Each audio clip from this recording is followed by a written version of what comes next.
To start this update, I wanted to focus on class identity. And to help with this, I've decided to introduce the knight piece and the rook piece.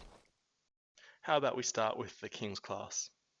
In chess, losing the king is losing the game. The king has the ability to move one square at a time, but also has the ability to castle with the rook. So to reflect this, I've given the king a pistol.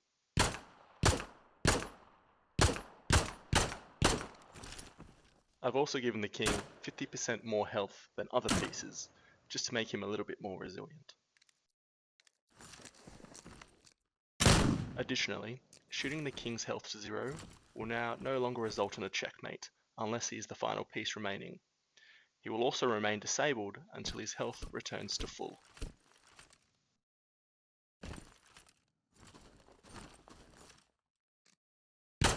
What you can do, however, is melee the king. Meleeing the king at any point will result in checkmate. Here my little hand-drawn graphic will appear in the colour of the winning team. Finally, we have the king's special ability, castling. Castling is an ability that switches the king and closest rook, and also activates the rook's shield ability. We'll get back to the rook later. For now, let's look at the bishop. In chess, a bishop can move in very long ranges, so I wanted to reflect this with this identity to utilize long-range weapons. To excel in long ranges, the bishop has been equipped with a marksman rifle and standard assault rifle.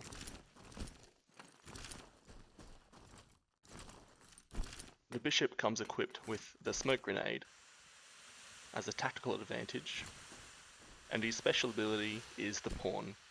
This is a special recon drone. Its special function is to highlight enemies while active or inactive.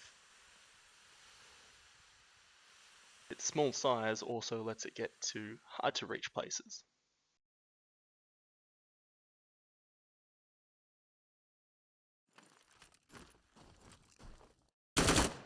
Once destroyed, it will take some time to get recharged. Now we'll go ahead and look at our knight. Knights can only move in short ranges, but also have the ability to jump over other pieces. Here I thought some short range weapons would be more appropriate. The knight is equipped with an SMG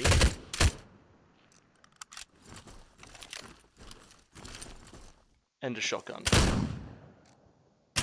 This should help reinforce the knight's identity as a short range piece, like in chess. The knight also has the ability to mantle, unlike other pieces. Other pieces are also subject to full damage,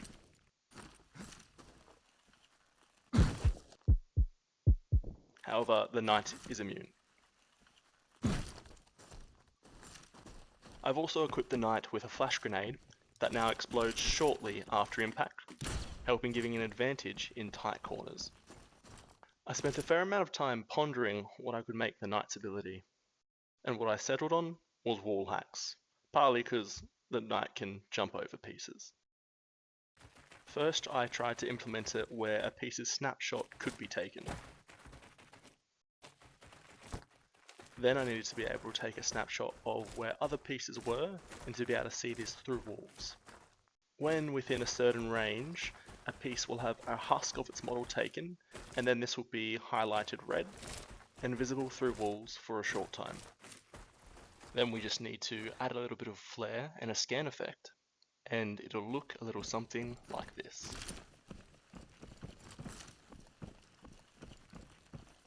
You'll see this in action with actual enemies a little later in the video. Going back to our rook, we have a piece that's long range, but also can excel in short range scenarios. So, the rook's been given a shotgun and an assault rifle.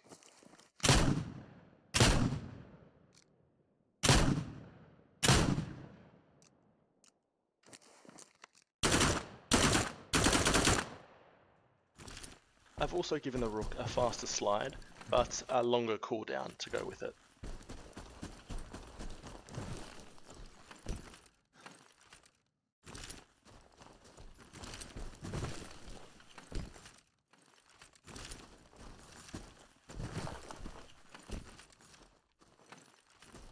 As you saw earlier, the Rook's ability is the shield. Ordinarily, you cannot use the riot shield without activating the ability, and the ability comes with 10 bullets, and you cannot reload. Instead, you'll have to switch away and wait for the ability to recharge again. With all these weapons that excel in different ranges, I've had to introduce damage fall-off, and I've achieved this through animation curves. Basically, I find the distance the bullet has travelled, and then I evaluate that to the animation curve to see what value the damage is for the range. For some quality of life, I've also gone ahead and made it so when an active piece is removed, it will go to the next closest piece, as seen here. I've also made it so when an active piece is looking at enemy pieces, they'll also be highlighted as well as appear on the map and the piece icon being alerted.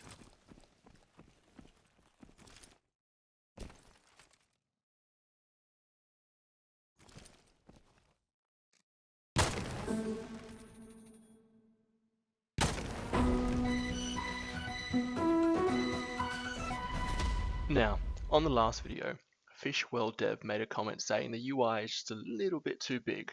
So, after doing some research and comparing it to other UI from different games,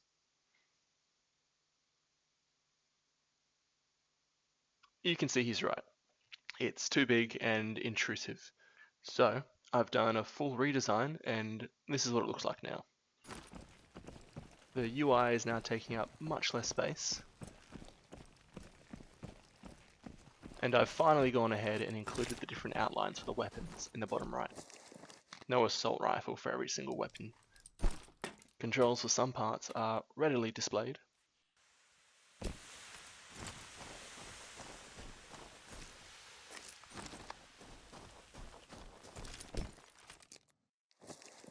And if anyone has difficulty with the minimap, you can now hold tab to enlarge it.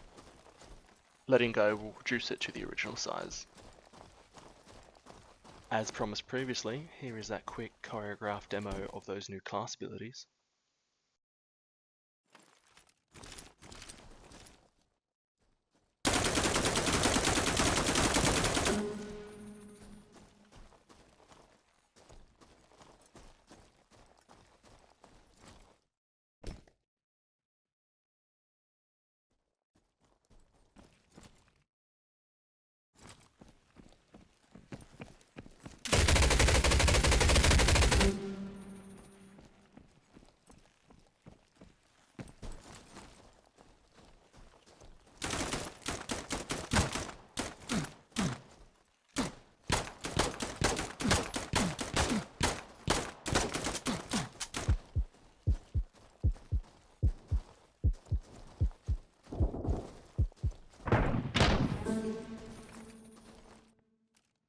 As we normally do, we'll finish with some gameplay during the testing. Just some notes, flash grenades and full damage had some bugs, so those weren't working as they should have in this gameplay. Thanks for watching and let me know what you think.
you